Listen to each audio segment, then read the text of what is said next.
Okay, we've got about 10 minutes for some Q&A. If anybody has a question, again, please raise your hand, and when we bring you the mic, if you could provide your name and company just so we know who you are. Just to get us started, I'll ask a first question. I'm interested, Patrik, if you can kind of speak a little bit about rates and engagement. What are you seeing in terms of kind of average CPMs for mobile? And obviously it's a little bit difficult because it may vary by sector or by type of product, but can you give us some insight into the types of rates in mobile? Can we get the mic on? I think it is on. Hello? There you go. All right, the rates when it comes to mobile advertising. From our perspective, when we're looking at it, we call it premium. The range, I would say, is everything from 35 euros down to 5 euros CPM. And that is usually quite different compared to the performance world, where you have a lot of CPC and CPA models, and usually kicking down the prices a little bit more. But in general, the newer technology, let's say the voice ad, we can charge quite a bit. And then as soon as it becomes commoditized, it's going to go down and get a push. And in respect to engagement, using the lowest common denominator at least to start, CTR and maybe other forms of engagement measurement?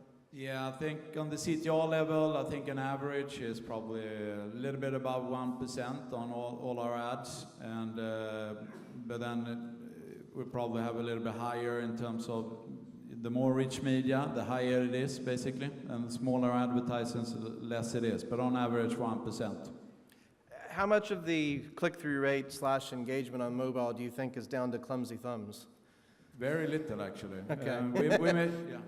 No, go ahead, sorry. Yeah, we measured it. If you remember the passbook ad I had, when you click on that, you come down to the passbook. Do you want to download this or not? And exactly that advertisement had 69 or 96% that was actually from the click that actually download the coupon, which means that it was very little flimsy things. And I think when it comes to a little bit bigger ads, I think it's actually less clumsy things than smaller ones.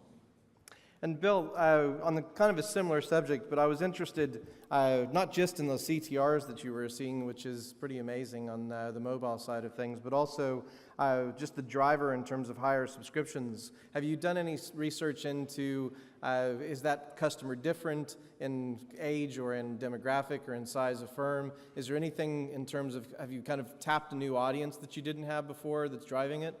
Yeah, the subscribers we've gotten over the last 5 weeks, since we've really put the thing out, have been interestingly, because normally we do digital and print together for a small premium, and almost everybody buys that.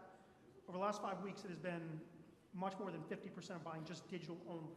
Right. So I think we are getting a different, younger audience member, a subscriber to it that's much easier to buy than it was in the past. So no, it's worked out well.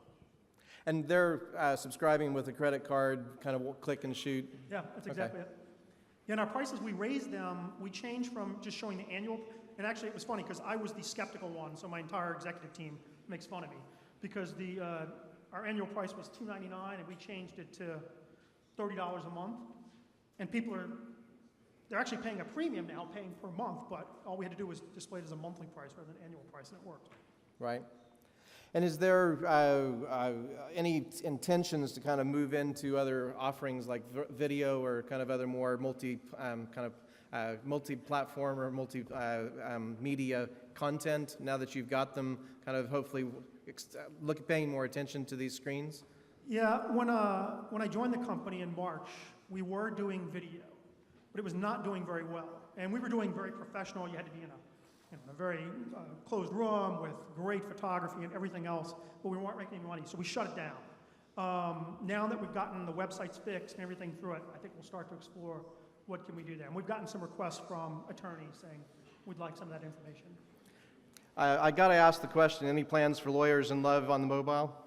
Dating on mobile? Oddly, in my past, back at Reed Elsevier, someone suggested Lawyers in Love as a website, and I had to kill it because it got very close to launching. I do not intend to bring that back. Well, there is a very successful business in the UK which is based around people in uniform, so you never know. Patrik, just another question kind of following on the earlier subject and maybe kind of jumping off of that one as well. Are there sectors or advertisers that are kind of most proactive or most early adopters in mobile advertising that you see?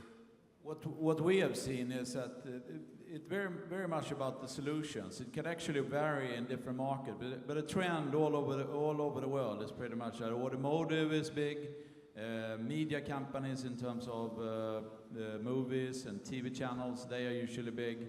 Then in some markets we've seen that food retailers are really big, just because you can drive people into the store a Friday afternoon. Same goes for fashion retailers. If we provide them with the right solution, they're going to be on top, really. So it has very much to do with the solution. You provide the advertisers, and they can get a return on investment on things. And how are you proving that branding proposition? You mentioned it several times, and maybe I just missed it. But how do you actually kind of prove the underlying premise that it is actually a branding channel?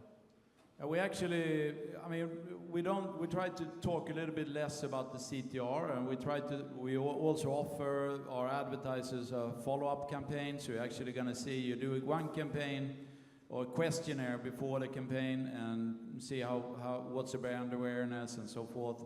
And then you do it to the same people that you actually sent out the ads to. So you're going to do retargeting with the same questionnaire after the campaign, and then you compare the differences. And that is there you get a very different response rate. You get a lot bigger brand awareness as soon as you see in the ads.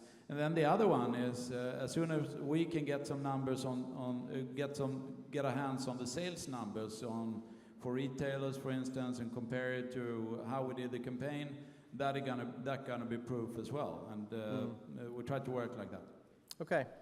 We've probably got time for one more question if there's a question from the audience. If not, we'll probably move on to our next session. But I found that very interesting, and I hate to say it out loud, but everything from shopping to lawyers, from the most consumer of products to possibly you could say the most boring. Everybody says lawyers are boring, but it's obviously a place that you can make money even with a mobile product. I thank both of you for a fantastic insight into your businesses, and we'll just have a quick turnover before we move on to the next session. But if I could ask you to thank both of our speakers again, Patrik and Bill.